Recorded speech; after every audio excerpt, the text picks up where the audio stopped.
Hello and welcome back to the Codecast.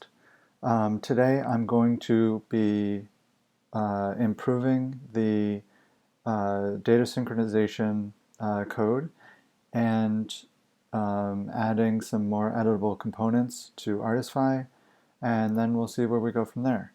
So where we left off last time is we made the timeline totally editable. So we can click this to set the type and the size. We can click this to set the primary text and the secondary text. And the next thing I want to do is change this around. So we experimented with this a little bit last time, but about moving the data from inside of the element that triggers the widget to a parent item. And I decided against doing that because it seemed like it was going to be too complicated. But then I kind of let it marinate a little bit, and I thought, well, maybe it is possible with a simple attribute. So I thought maybe if we have an attribute in here, I'm not sure exactly what it'd be called, but I think it could be called data input syncs with, and then we could have a parent value. And this is kind of like a one-off function, a one-off attribute. It's only going to really apply in cases where where the thing that's triggering the component that's going to that this is going to sync its data with when you want to tell that to look for the data somewhere else. And for Artisfy, I think that's only going to be used here for right now. But I could imagine a case where we might want to look two parents up or something like that. And then if we have this already here, this attribute, then we can alter the syntax a little bit to say like, okay, let's go two parents up for that.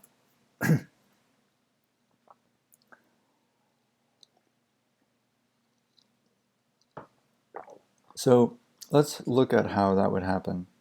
So this is the component watcher that watches for the input sync element. So when the switch element that's activated has that attribute, we're going to do some stuff. That isn't going to change. The only thing that's going to change is we're also going to look at the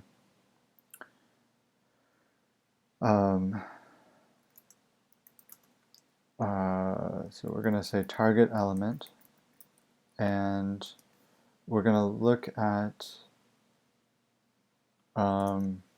the action element, and we're going to see what it syncs with. So we'll say like sync with action element get attribute, and then that attribute that we just set, which is data I syncs with, data input syncs with. We're going to see, okay, does this equal, and we can say like sync with attribute, but I think sync with is fine. So we're going to say, does this equal parent, because that's the only case we're supporting right now.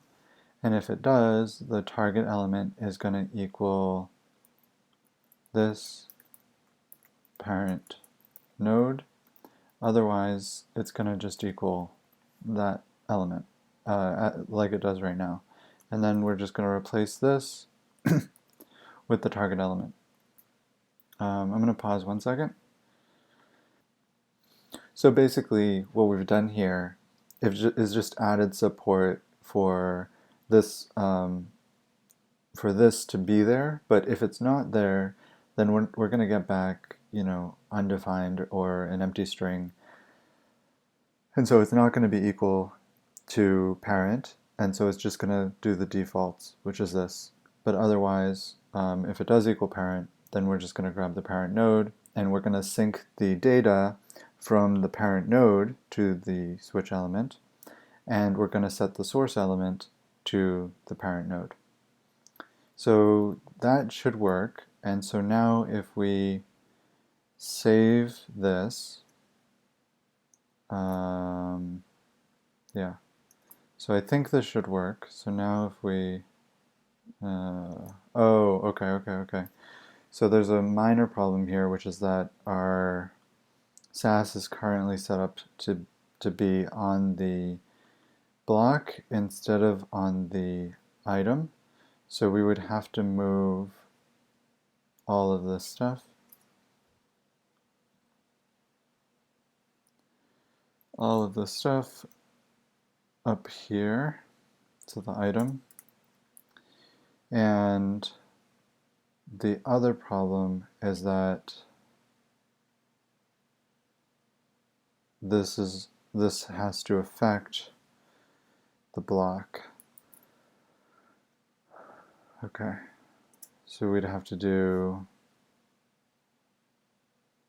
timeline __ item _ or is it just __ block? I think it, yeah, okay. So it's just timeline __ block, and then we have this inside of there.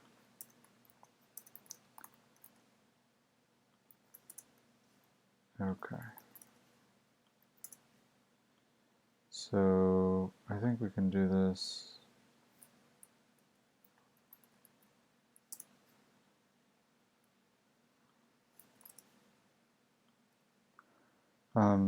This is no longer going to be right. It's going to be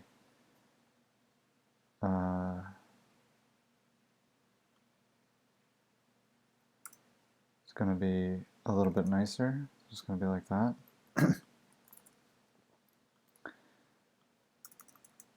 Okay, so let's see if that works, and it's only going to work for the first one.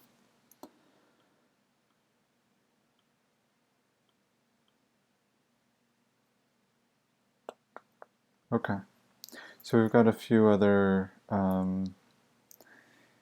areas that look like they're not up to date. So let's see what that is. I think it's right here, yeah. So the block, so it's still thinking that this stuff is on the block.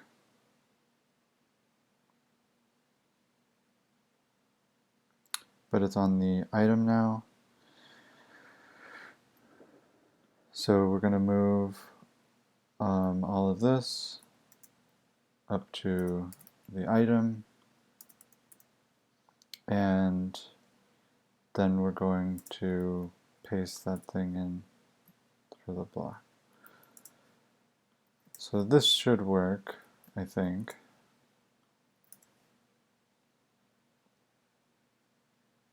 Timeline block icon. I think that's fine. Okay, let's try it. Okay, I don't know. It didn't, I'm not sure if that looks how it's supposed to. I think it doesn't. But let's see. So if we do that, we do that. Yeah, it's still sideways.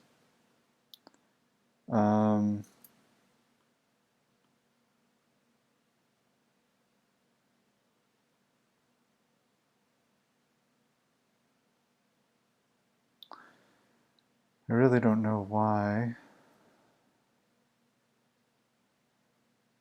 So the width, what? Timeline item data, okay. Timeline block 5 width.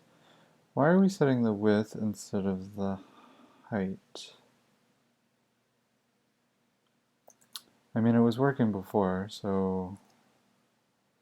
Oh, I guess we have the flex direction column here. And we have that on the items. And we have the block, okay. And then what do we have on the block down here? We have a lot of stuff. Okay, so this is why I think it's messing up. So on the block we have, no, I don't know. I don't think that's it. I wish there was a previous version that we could go into.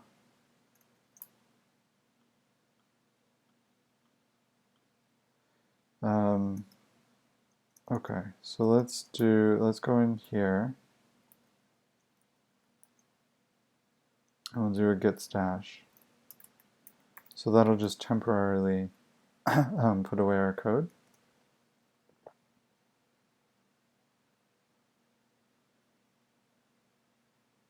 Except for this, but this is going to act like the default anyways because it's not going to have that attribute. Now let's just see, okay, so that's going to expand to that. Let's see, does this have a width on it? I think it must, right? No, it has a height. It has a height. Okay, so if we do git stash, I think it's pop. Okay. Can we do a force? No, okay.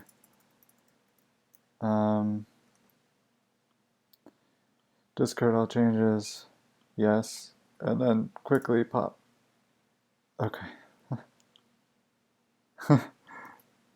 Good, okay, so we got it back. Okay, so, yeah, we could have just turned off Webpack there. Okay, so why is it getting a height instead of the width when I do this? So this is saying bundles, bundle, data switched on, bundle timeline, timeline item, data O key, size for is height. Oh, is height. Oh wait, I am wait, what's happening? That's so weird. What just happened?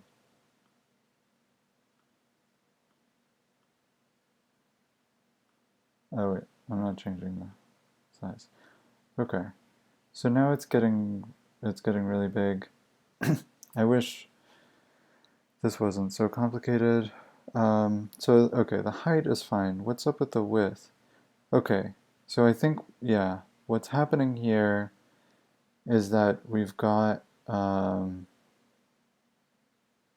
think we've got some code that's interfering with it. So if we look in here and we inspect this, this is an inline edit choice, value for, no, okay, it's not that, right? Because this doesn't have the same. So what is this, okay, let's go, I don't know. Okay, what is going on with this? Why is this width set to this? Let's look for this in our SAS. Okay, and this is, when it's switched on, we're setting the height, okay, but where's the width one? So when it's switched off, we're setting the width. And that makes sense. So, I mean, that's exactly what we want, but it should know that it's switched off right now. So, what's going on? We have bundle. Oh.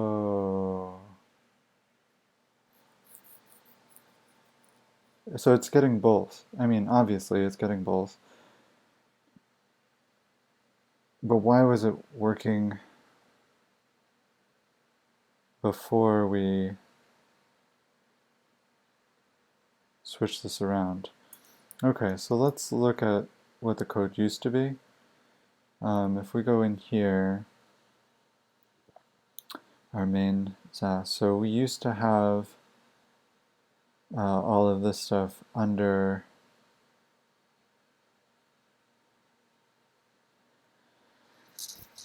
the block. and then we over, huh.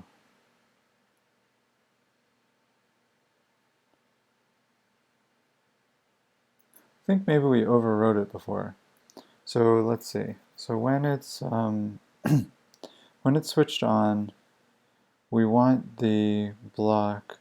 Yeah. Okay. Okay. So it is because we overwrite it. So you'll see. Okay. So this is the problem. Sorry that this is taking so long. It really shouldn't. But if we scroll down, yeah, we'll see we're mistakenly overwriting this thing that's trying to overwrite it. So we want to push this up to here.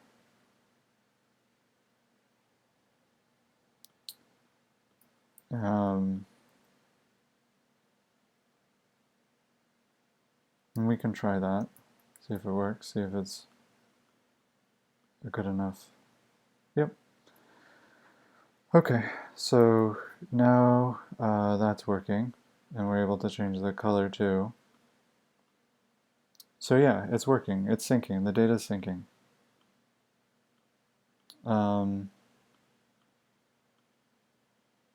Oh, that didn't work. So payment, oh wait, no it did. Wait, what?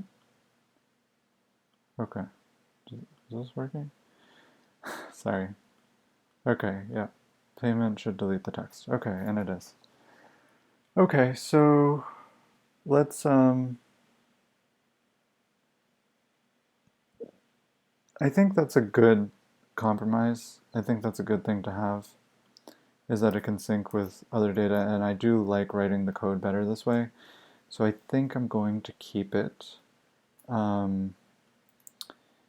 So let's move all the other data like this.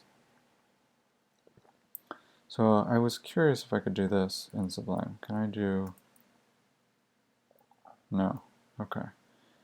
So I want, so instead, I guess I'm going to do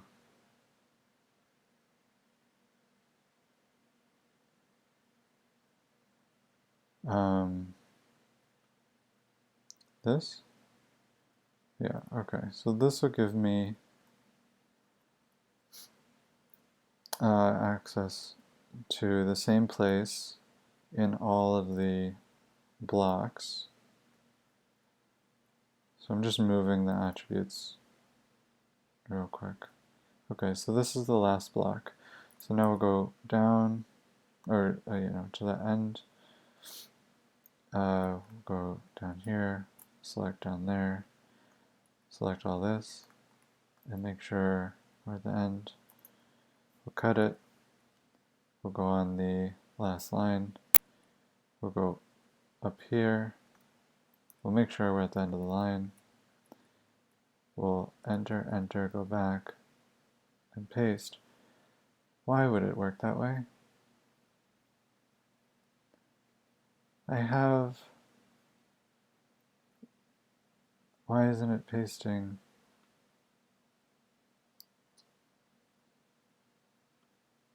It's not pasting right.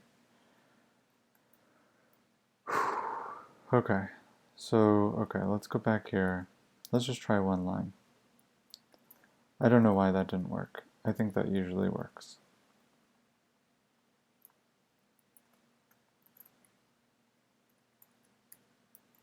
But I don't have time for that, so I'll just do it one line at a time.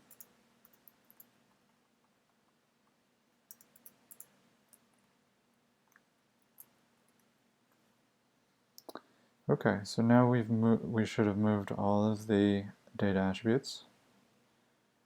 And so now I think it should work fine.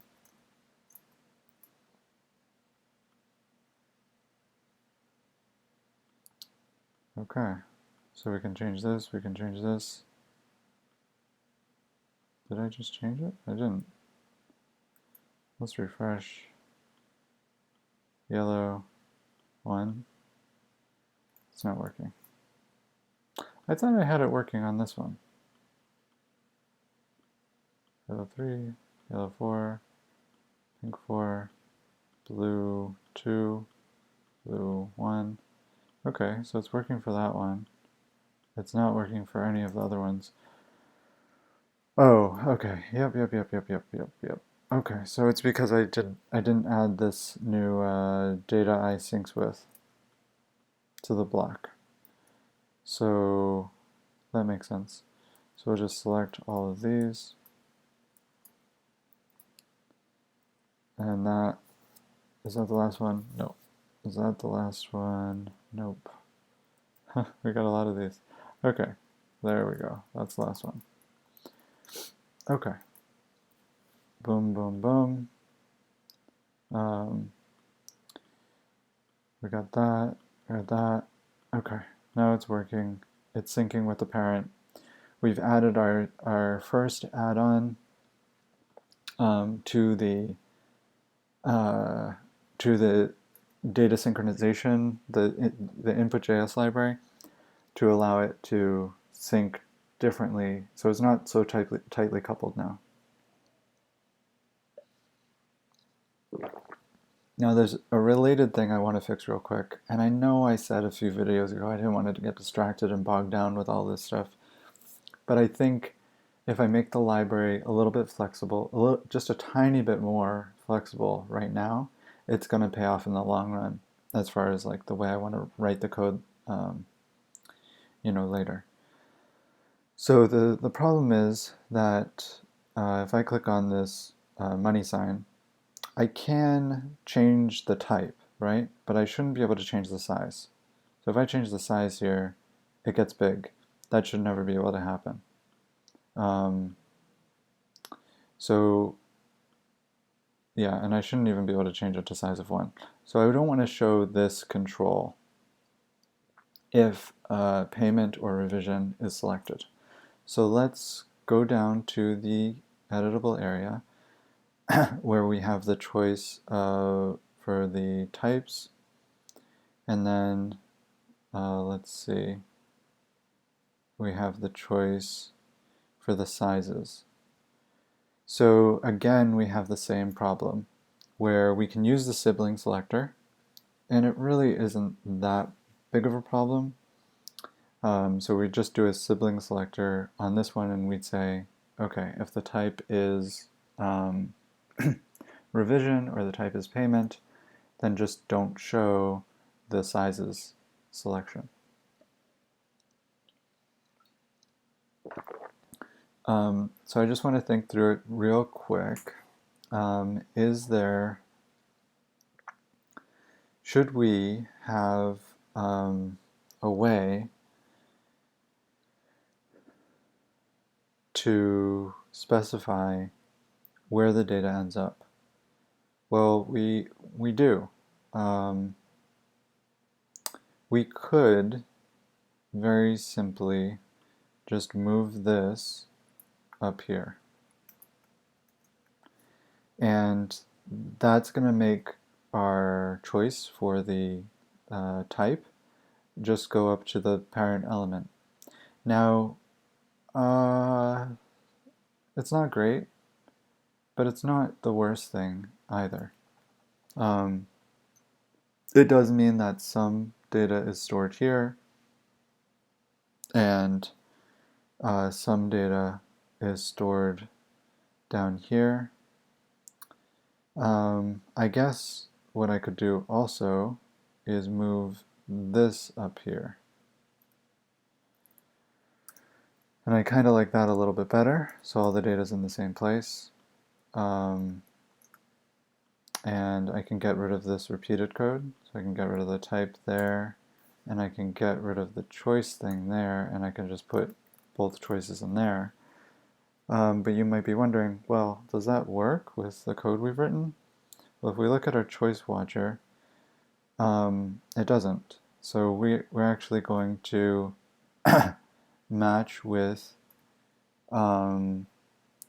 this selector, and then we're going to set the attribute on that.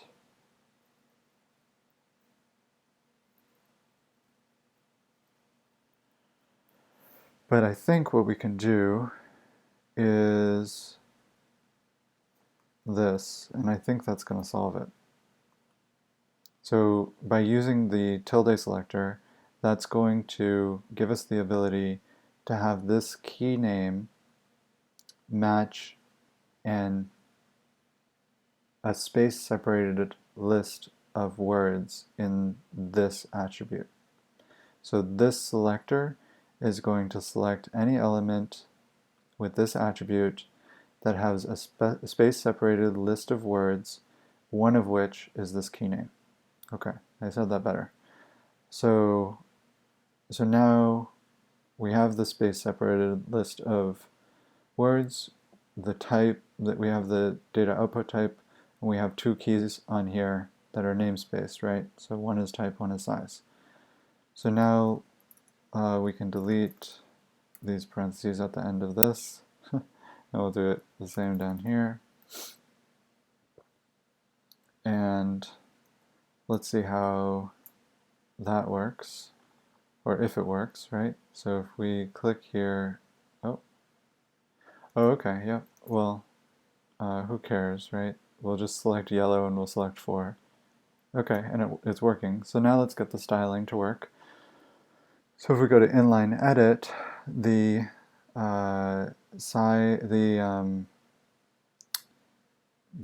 values and these values are no longer here.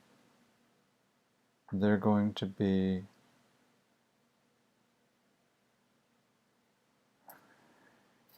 data I value. No, we don't care about the I values. We care about the output values. So let's see where these are. So these ones are on types. These ones are on sizes. We do care about this one separate from all of these data because it has this margin bottom. So we're going to leave that one, but we can delete this one because it doesn't have any independent styles on it.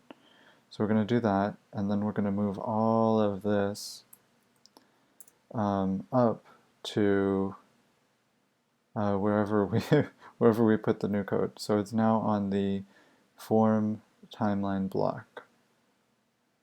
So it's at the top level. So we'll put it all there. We'll unindent it. And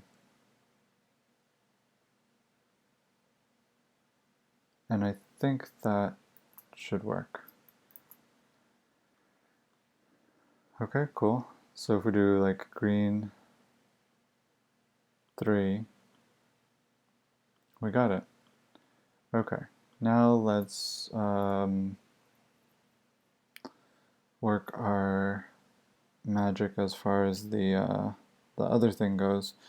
So in this case, we do want this to happen, and in this case we do want this to happen, but we also want 2 other things to happen. So we can put these after. And those things are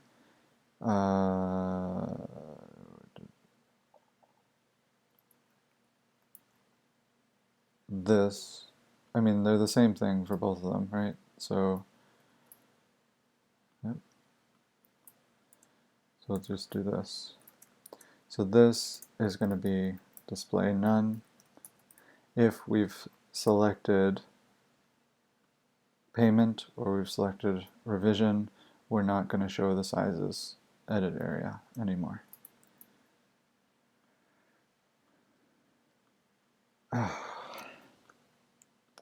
It didn't work. Oh, maybe I just need to refresh again, right? Because I keep running into that.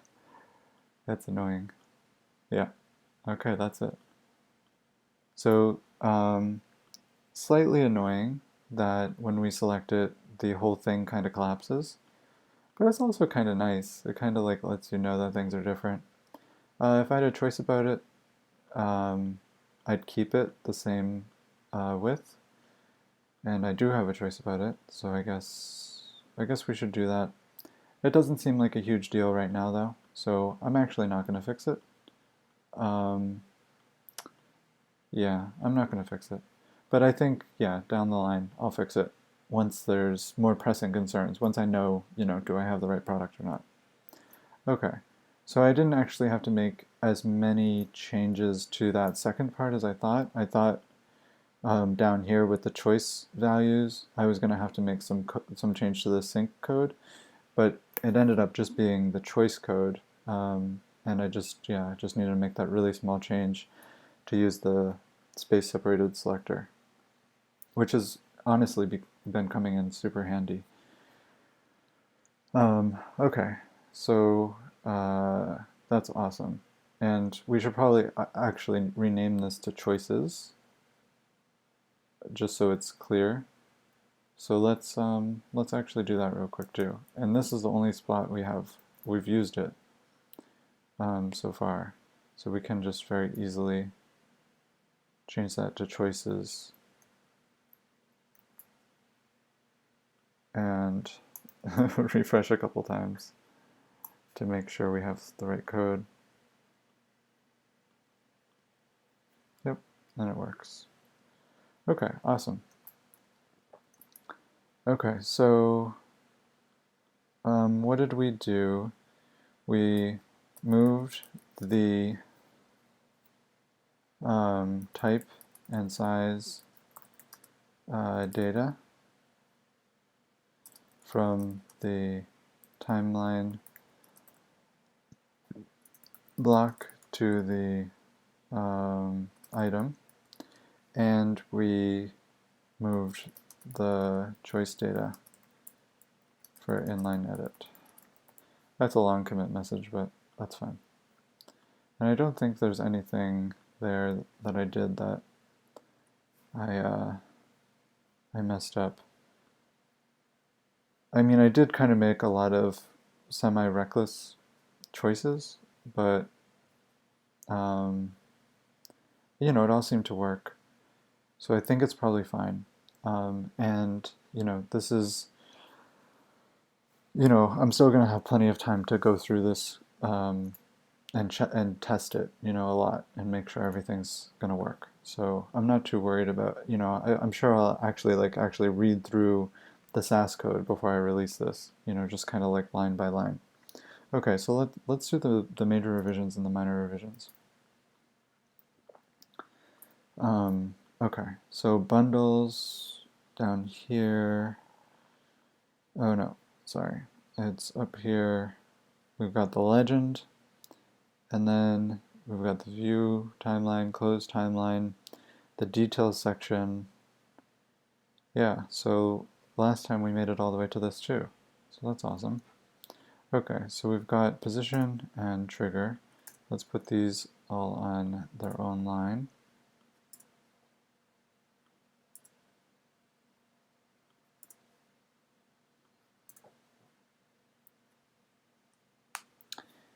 Okay. This is going to be actually a difficult one because it deals with time. So it's actually kind of annoying. I'm not sure how I'm going to handle the data, like data conversion. Okay, so we have data switch actions. We've got revisions and backdrop, and they're both going to go on. So we'll say bundle revisions on and backdrop on. And the target, we've got the shift. Okay, so we just want a simple data copy position. And let's change this. I think it's just going to be form underscore underscore bundle revisions. So let's take that. We'll search for this. Oh, geez. I want to search for it instead. Okay. And we'll replace this with the form class. We'll go back up here. We have a shift. So we want a 0 and a -16. delete that. We'll delete this because we'll deal with the data syncing later, probably in a second. Okay, so now we've got the switches, and we also want the data sync. So data input sync and data switches, bundle revisions, and I think it's auto. I think it's always been auto, right? Yep, and then inline edit. We're going to have a stop on here.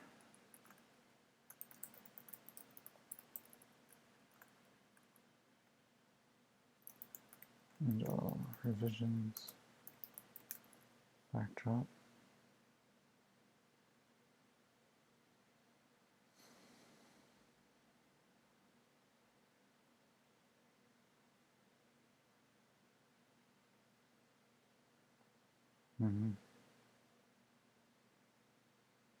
Okay, we can get rid of this prevent default. We can get rid of this prevent. I think we can get rid of this prevent, then of course the href. We'll leave the save. We'll move this, as we always do, to the end. We'll remove that. We'll get rid of this.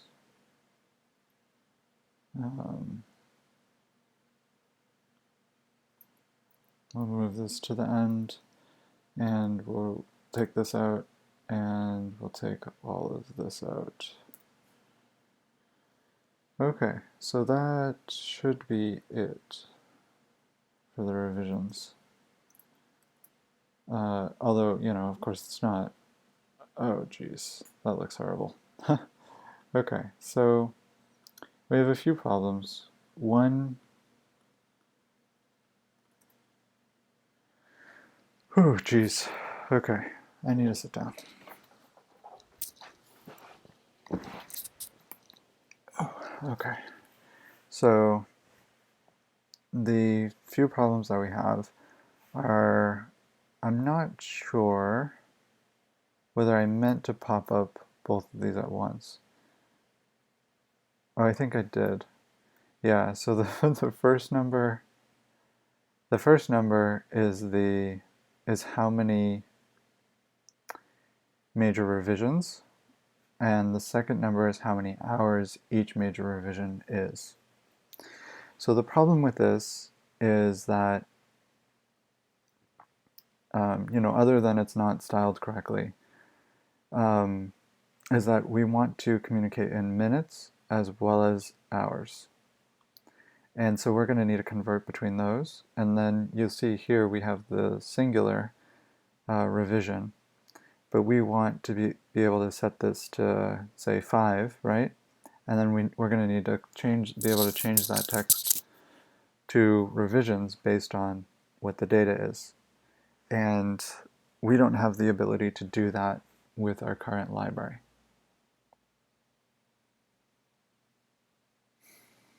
So there's a few options here. The one I like best is we do this. So we put in parentheses after it, we put revisions. It doesn't look great, but it's the simplest. Okay, I don't like it actually. Okay, what else can we do here? Without getting too fancy or complicated.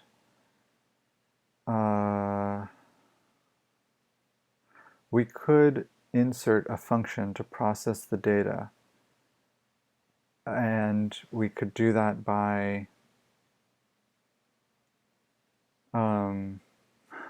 naming the function in an attribute, or attaching the function to an element in the DOM, both of which are dirty. I don't even know how to do the first one. Like, how would we call that or whatever? No, I guess I have an idea of how we would do that. Okay, what else can we do?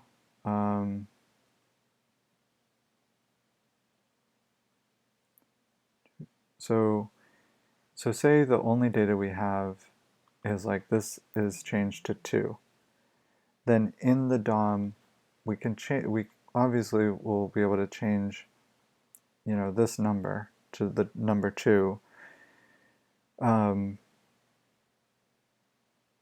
Okay, so one thing we could do is instead of making them just able to access this and this as numbers, is we could let them type in this fully and then type in this fully.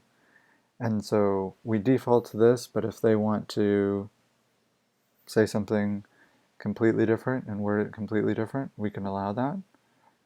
So it's, it's more flexibility. Yeah.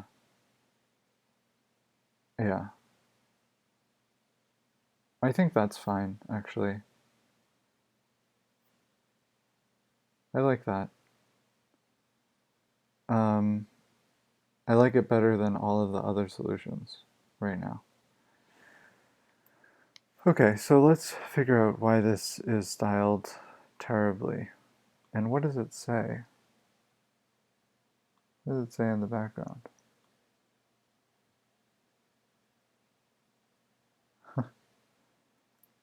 Revisions, hours each. I don't know. Okay, so yeah, where is this? Right there.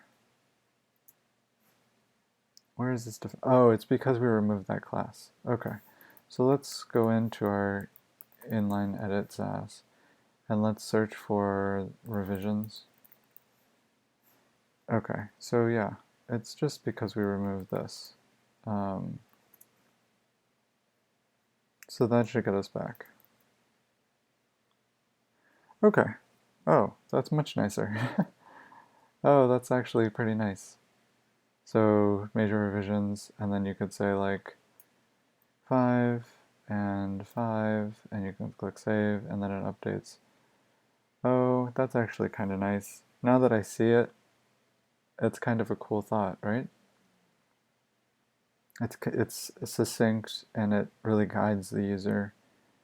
I gotta leave it. I already designed it. It's already here. I gotta. Okay, so if we do leave it that way, we're back to the same problem. So we could do the parentheses s in there, but then, okay, so what if I change this to, I don't know, 0.5, right? How do I convert that? I mean, I'm not going to say 0.5 hours of extra work here.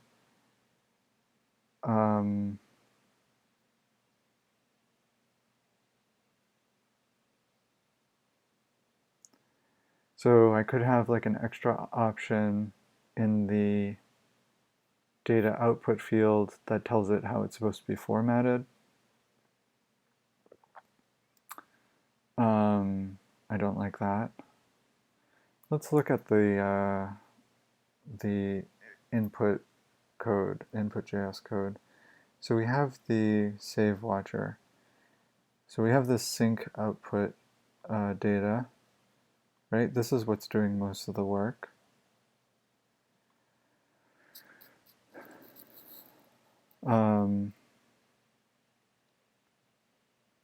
Oh, so yeah, it would be, where would it be? It would be in the parse node code. So here, when we get the location key value, so we get yeah, we would have to, in the location key, have another thing. Okay, so the location key right now is, in the most common case, just a dot.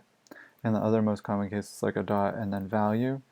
So we'd have to say like dot value and then like, I don't know, time. And so if you got that, you would say, okay, convert this into a number, you know, convert it into like either hours or minutes, right? Yeah.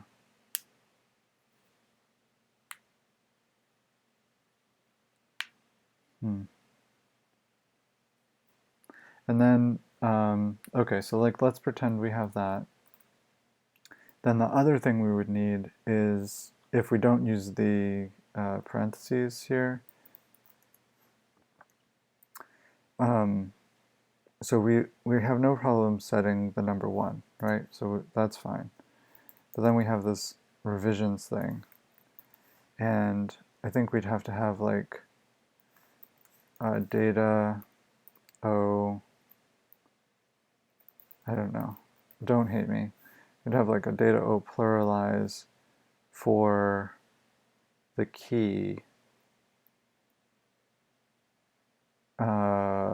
What is the key? Oh, well, we haven't written it yet.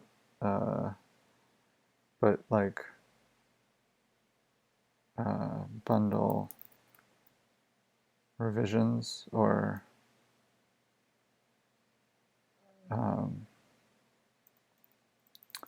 say like revisions number or revisions count.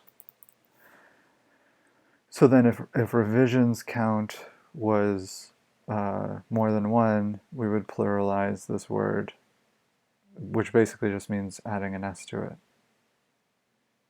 And that, or the other option would be something like this, where we'd say like data O if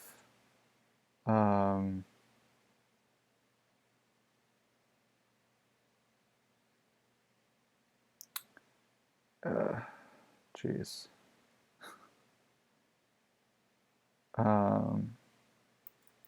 If, this is awful, but what is it? It's like revisions count is greater than 1, then we'd have an S here.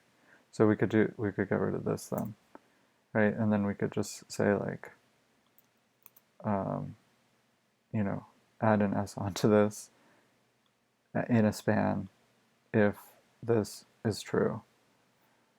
But then we're really getting into like front-end framework territory.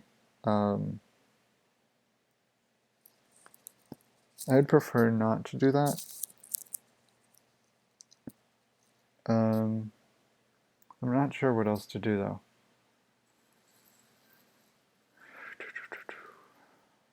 I mean, yeah, the parentheses isn't a bad idea.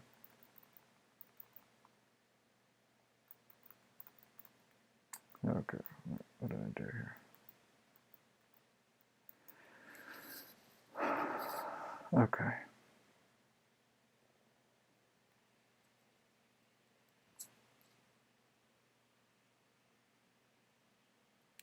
I guess it would be nice, I think it would be nice to be able to call an intermediate function when this data is set. So, okay, so let's go, I mean, we're going to have to split this up anyways.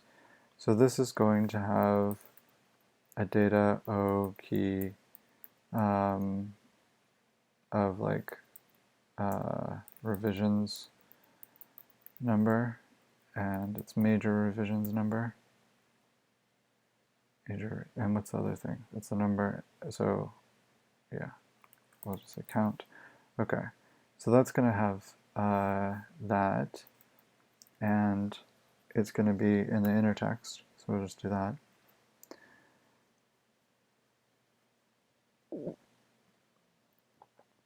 Oh yeah, I should default to like, if this attribute isn't even set to a value, then you just use the inner text, right? That would be smart. Okay, so I kind of like being explicit there, actually. Okay, so then Sorry, what was I saying? I had an idea, I think. Oh yeah, the intermediate function. Okay, so then here,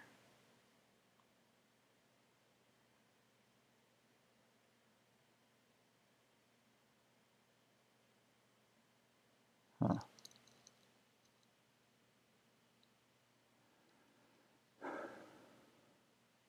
Yeah, it could just be like a regular function, right? It doesn't have to be built into the library.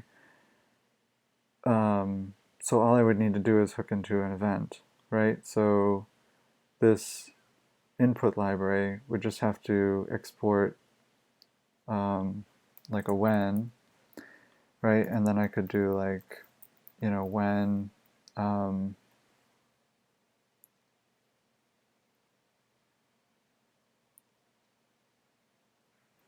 so it's like when the data is synced for,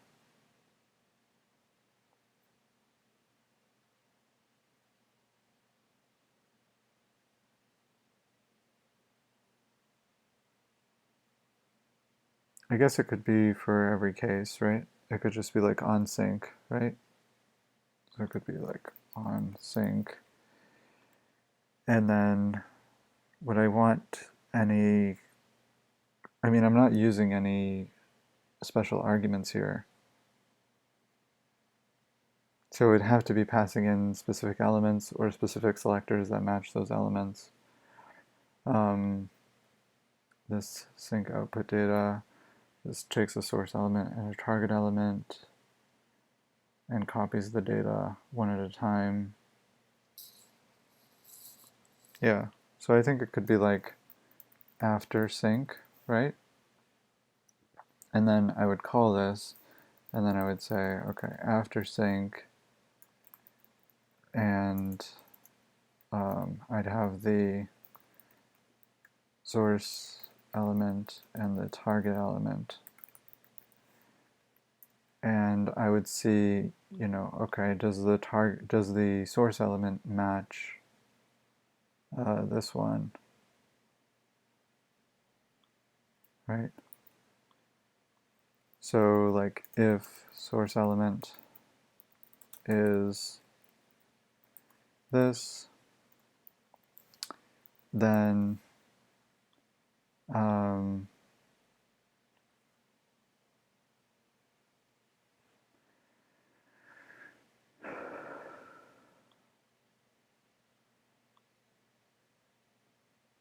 like I guess like get the data from it.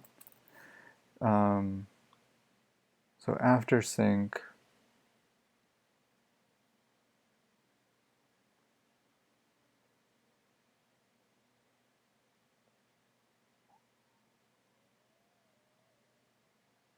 yeah, so I would want to pass it either the flat data or, yeah, I'd want to pass it the flat data. So I'd get the flat data. So I'd already have this. So if the source element is that, get number of revisions from flat data, see if we're editing major revisions or minor. I guess it wouldn't matter actually. It wouldn't matter.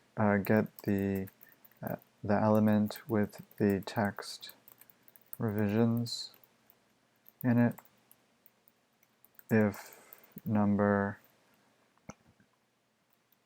of revisions is greater than 1, then pluralize, or then enter revisions, otherwise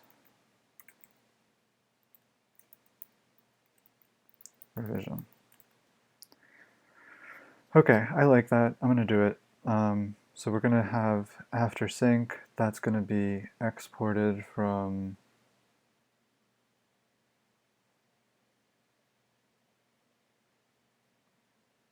this, from the Oh, okay. We have two syncs. We have one in the component watcher and we have one in the save watcher. I'm only interested in the save watcher. So let's say this is after save. We can write the other case later if we need it. Okay, so we're gonna do this, and then we're gonna do this. We're going to look into here.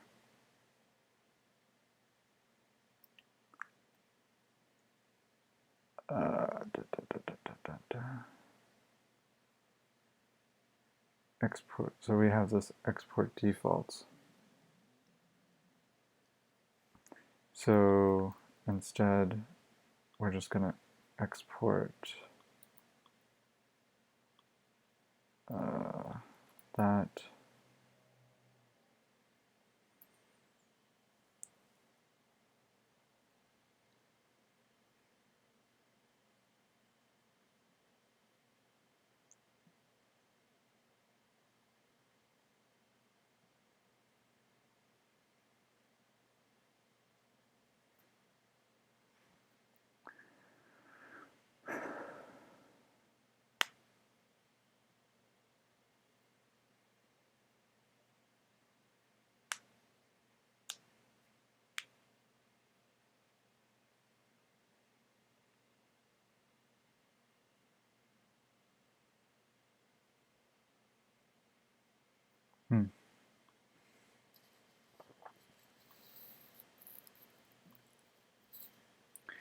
So I'm trying to think how we want to do this. I think we probably want to have this have a callback.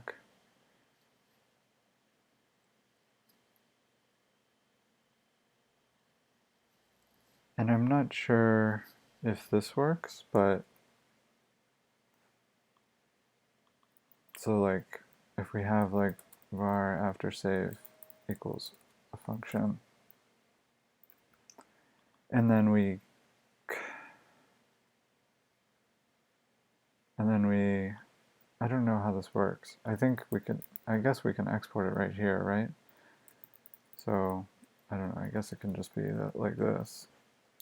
And then can we just call this? Am I doing this right? I get confused. I really get easily confused with asynchronous code. But let's say this has a callback.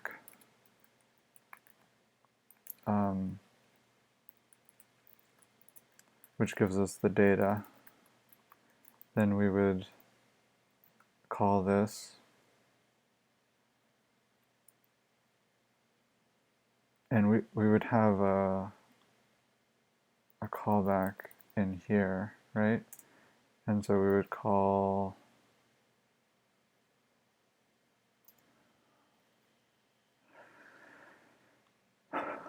we would call this, no, we would call this with the data, and we'd call this with the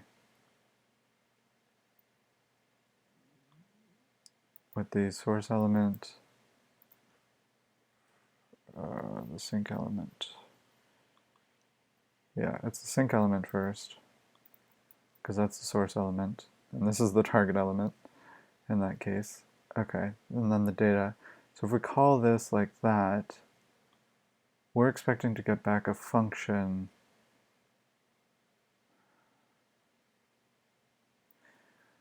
that we can pass in a function, and that function is going to be called when we want it to be. So we're expecting to get back a function. So yeah, we're passing in a function that's going to be called. This is going to be called whenever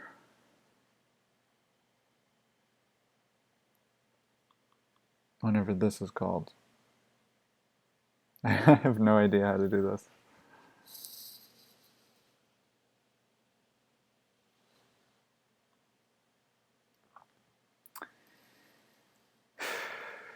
So we're exporting a function that we want to be able to pass a function into. in the function we pass into it, we want it to be called on this event, on it went after the save. So we want the function we pass in here to be called, so we don't want it to be called right here, we want it to be called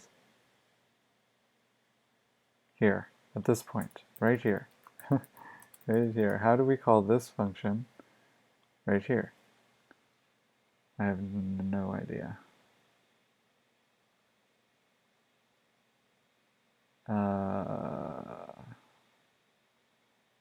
Why am I totally blanking on this?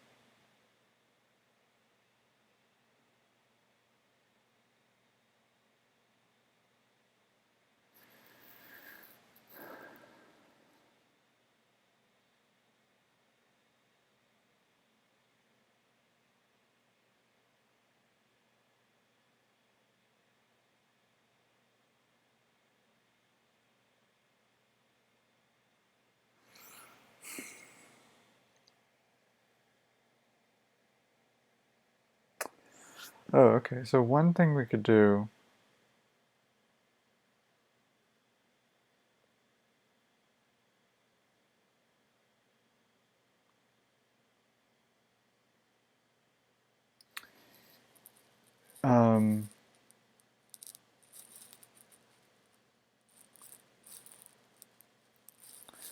okay. So I think what we can do is just export after save.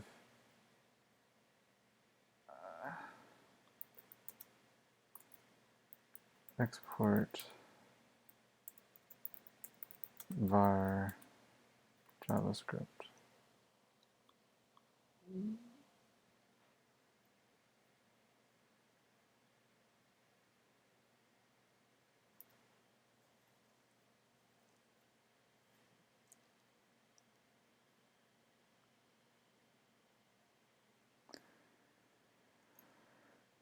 Okay, so I don't know, I think I can do that.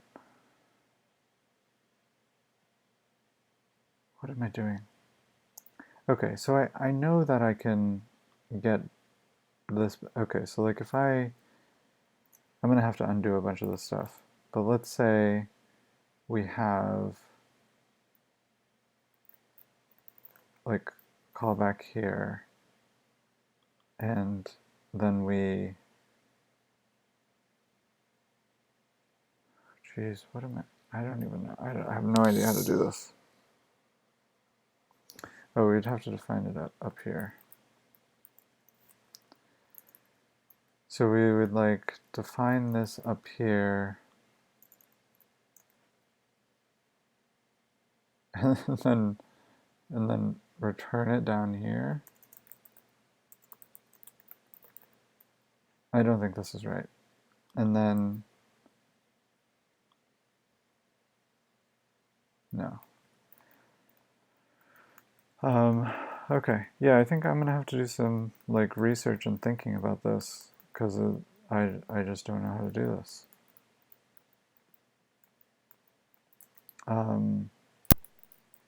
If you're interested in learning with me, then stay on. Working with JavaScript callbacks.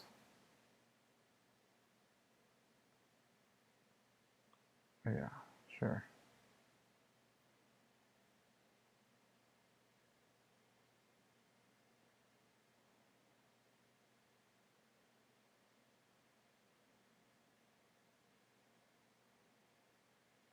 I hate scrolls, like pretty scrolls or whatever.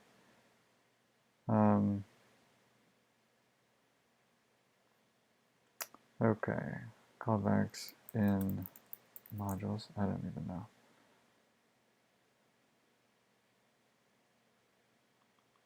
Exporting callback JS.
Okay. I think I get it now. Okay, so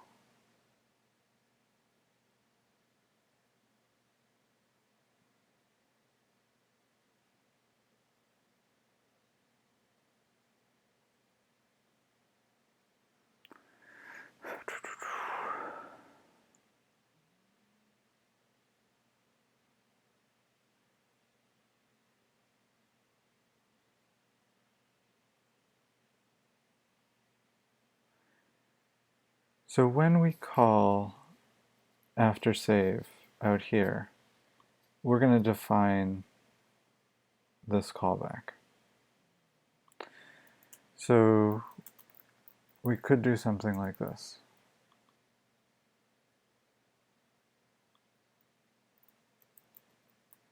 I don't know how to say this.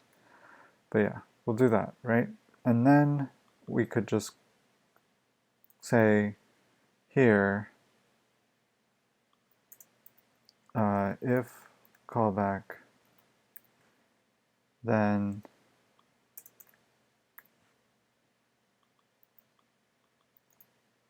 that. And that would work. I don't think it's elegant, but I think I'm going to use it. I would love to know a better way of doing this. So if anyone ever watches this, let me know. Okay, so,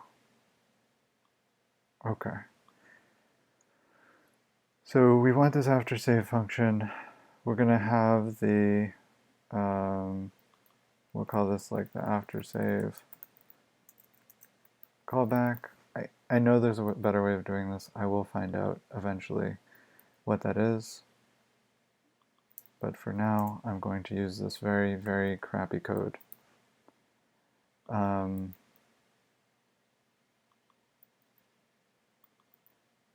Okay. Okay, so now we just need to give this a callback function. And if we've passed in a callback, or let's call this like after save, just to be clear. And so that's going to happen after this for each, after the keys. So it's going to happen here, and it's going to get the flat data. But only if we have an after save callback.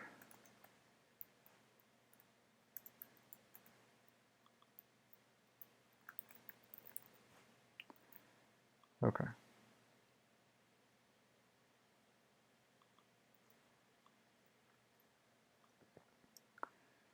Dun, dun, dun. Okay, who knows? Who knows if it works? Log.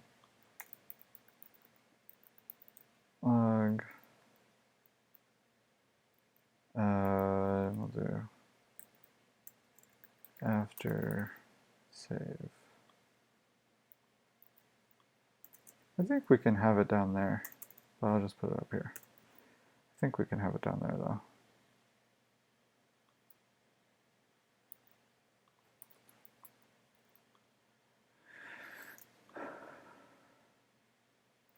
What did I do here? Okay, nothing important. Okay, let's reload this, see if we have any. Yep, we do. Module failed, unexpected token, and sync output data 510.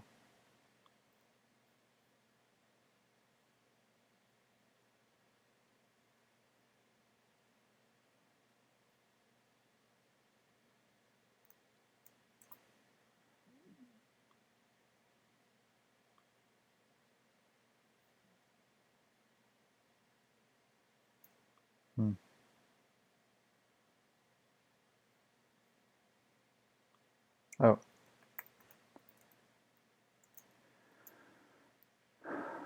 Okay.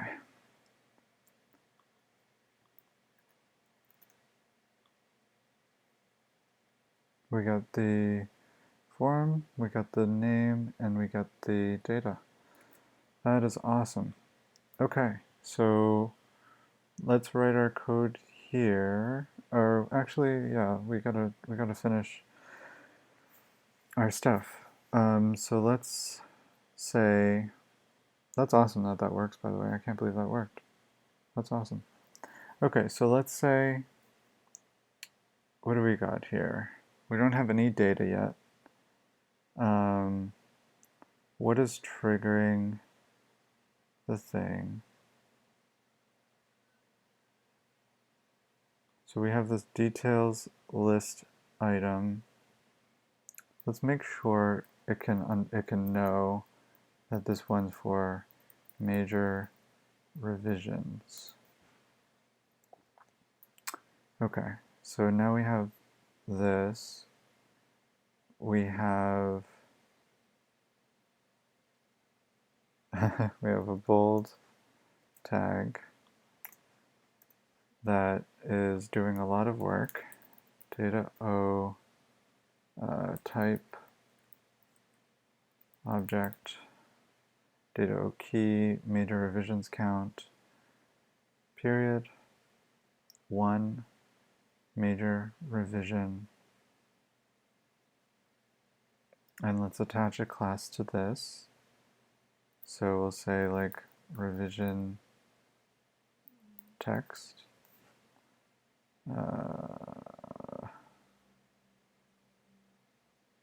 Sure, I'm fine. That's fine for now.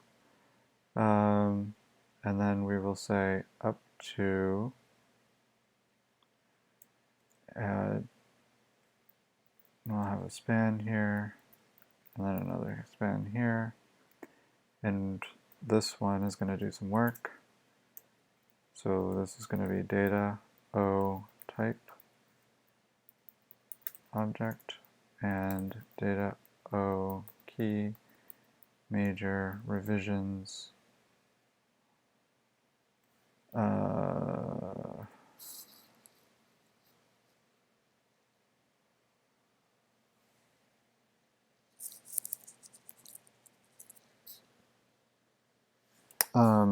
It's going to be like length or time. I guess we'll just say time. And that is also going to be a dot. Okay, and this is going to be time text. Okay, so we've got key, that, and that.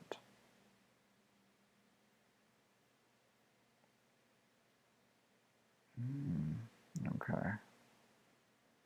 And the revisions,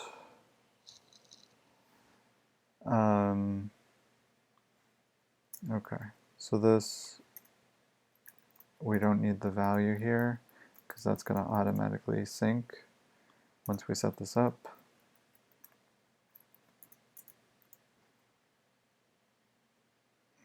Okay, so we've got the sync on there. We've got 2 inputs, and we've got a save button, and we need to put a data I save on there. I guess we actually don't need a data I save on there because we're also handling the form input on a sync. Oh, but we don't have a form. Okay, just want to make sure we have a form on all of these. Okay, and we do. Okay, so we've got the save button, so now we just got to add the data O type equals object, and this is the count, and this is the time.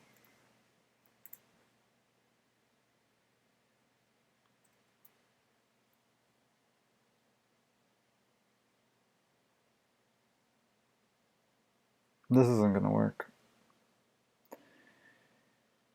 Oh, God.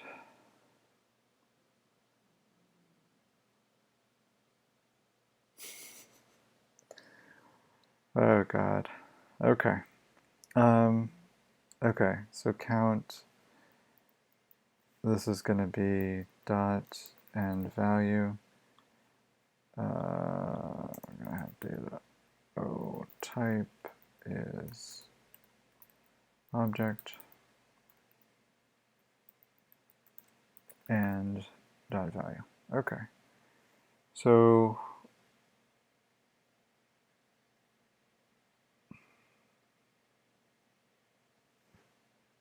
let's do minutes here, because I think that's more forgiving to the user. Yeah, I really am not certain how this is going to work. Okay, well, let's try it. So let's go down here. Oh, we lost our bold text. So we got a B and a that. Okay. We want this to be B2 and we want that to be B2. Let's refresh. Okay. So that's syncing. Now what if I type in 3 and 4 and save? We got 3 and 4. Oh, that's unfortunate. So it wasn't, yeah, it's fine now. If we change it, that's when we're going to lose the space afterwards.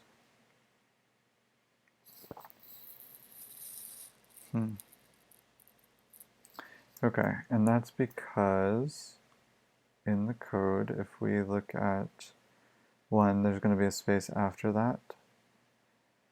And this is why I hate pug.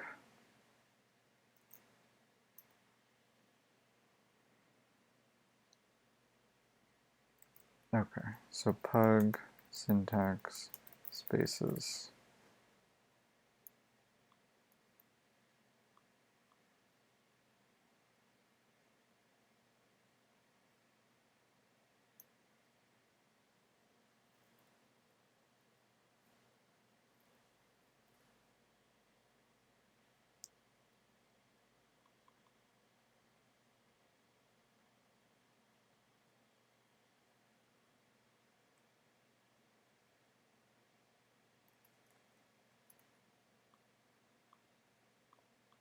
Oh, it's just preserving the white space.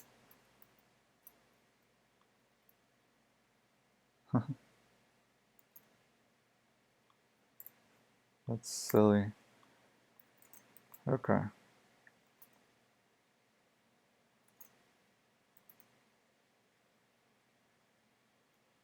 So if I do that,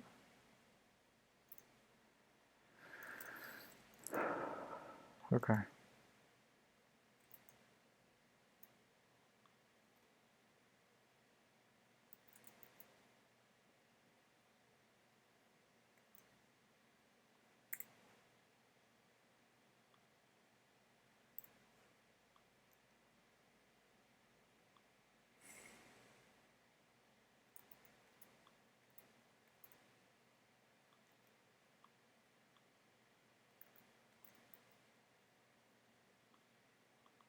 So now if I do 3 and 4 and save, it works. Oh, 4 hours. Need a space after that. Okay. So, yeah. So now this syncs. So we got 3 major revision, and then up to 4 hours of extra work. I guess I could have this. Yeah, I think actually it does make more sense for it to be hours. Yeah, because it's more like, I think minutes makes more sense when you're,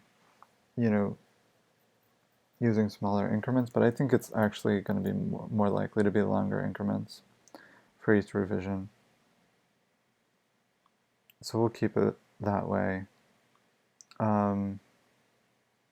But if I enter in like 0.5 up to 0.5, so I want to convert that to minutes, and I want this to edit the revisions. So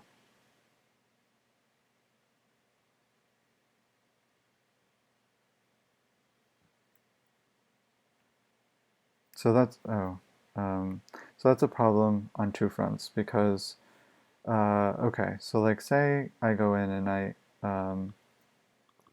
say this is 1 and 1. Say I edit this to 2. So now we have problem number 1. Problem number 1 is when I save this, after the save, I want to see how big is this number, and pluralize this text here. So we want it to say 2 hours, right? The second problem, oh wait, no, sorry. That's a simple problem. That's not that hard. So let's ignore that, okay?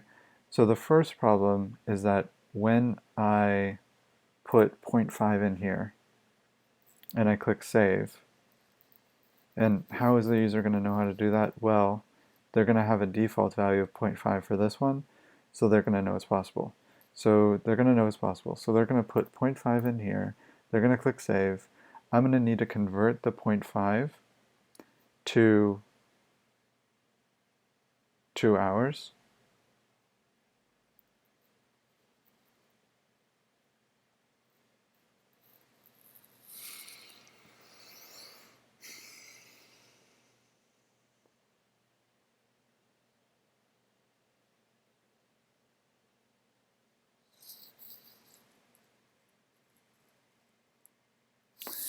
Sorry, what did I just say? I'm going to need to convert the 0.5 to 30 minutes, sorry. And then I'm going to need to convert it back. But I just thought of a solution. So the solution is that, let's go back up to this guy. So the solution is that I don't use the inner text to store it. I actually do it separate. So the major revision time is actually 2, and it's set there. And then after the save, I manually set it.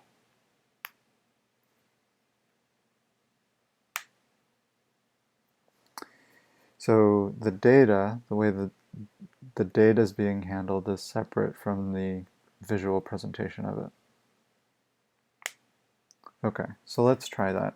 So first, let's do the simple case where we're just pluralizing stuff, because I want something a little bit easy. Okay, so let's we have the source element, which is going to be the switch element, I believe. Yeah, oh no, it's going to be, so this is going to be the inline edit element. Okay, so let's call it that. This is the sync element. This is the source element, and this is the flat data. So we're going to say if sync, nope, source element, if source element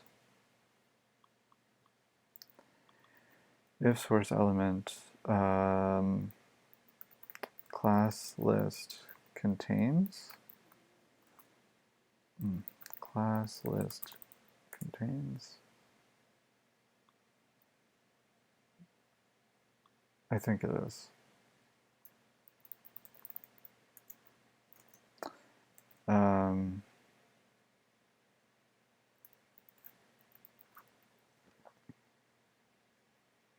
Contains, we copied it.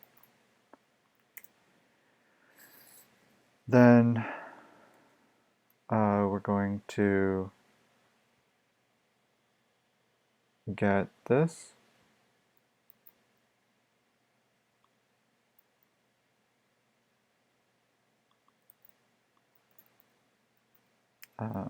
query selector,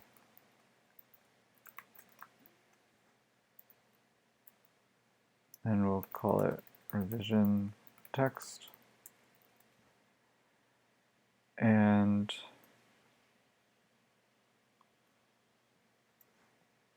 let's get the flat data.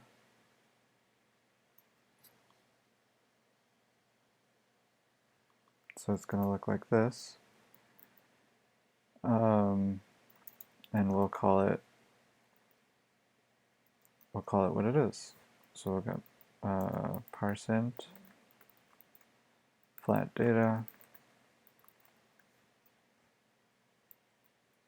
Okay, so we got the count now.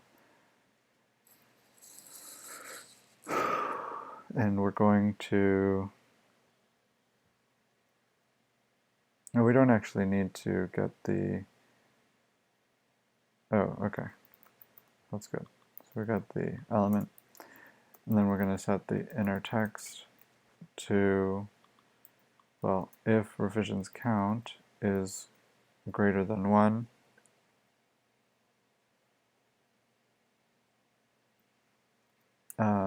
so we'll just handle this simple case first. I mean, hopefully they don't enter in 0, right? So let's just not even handle that case for now. Okay, so if it's greater than 1, obviously we're going to enter in the plural, and if it's not, we're going to enter in the singular. Okay. Let's see if that works. It did not.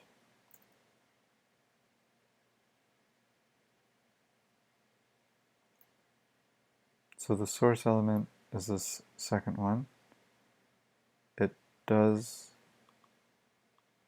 so if I reveal an elements panel, if I go here and I say $0 classless contains, oh, that's because we're using the dot. I hate that. Okay.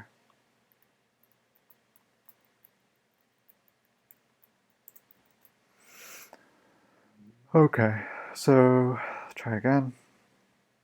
2 major revisions, 1 major revision. It works.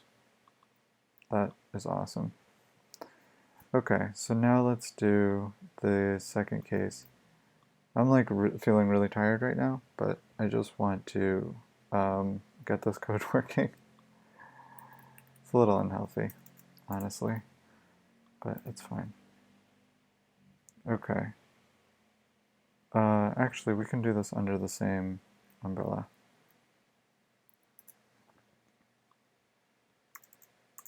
Okay, so we've got the time text element.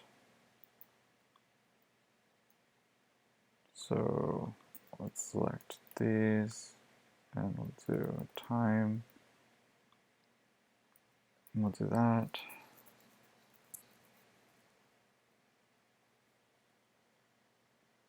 And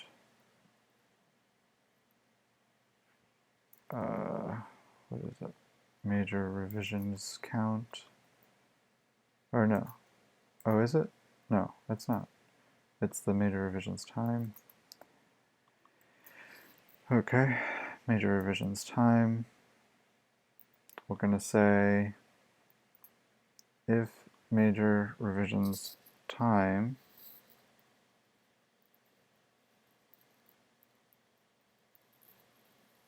well, let's just do the simple case for now, right? So if it's greater than 1, then we're going to say hours and hour. Okay. So we'll put in 1. Oh no. It didn't even sync?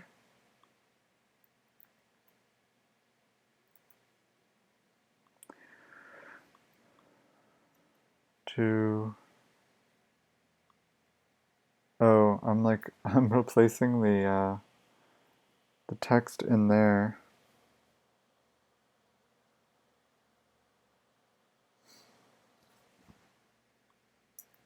So I think we need like another span here. See if that helps.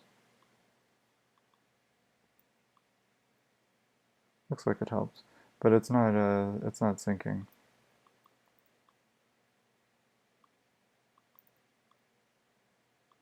So that's syncing.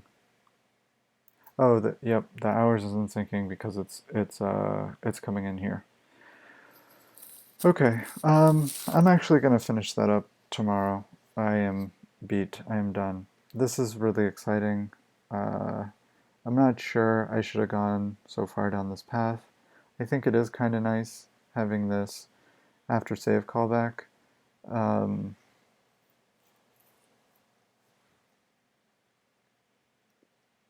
And I can see this working. There's one small thing I thought to do though. So down here, I have the parentheses S for the revisions. And I want to do the same thing for the hours.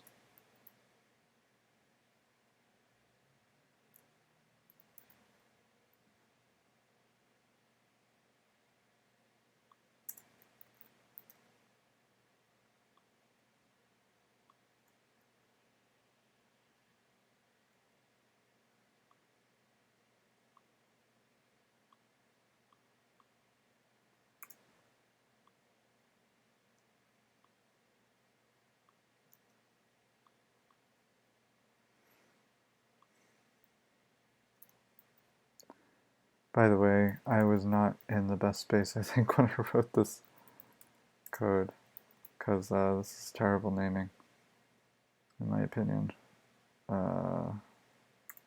That's a little bit nicer.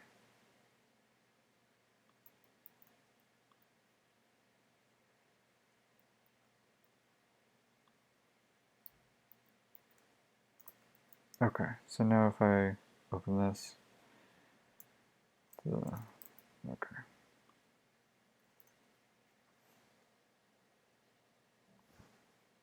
Oh, I didn't save this. Okay.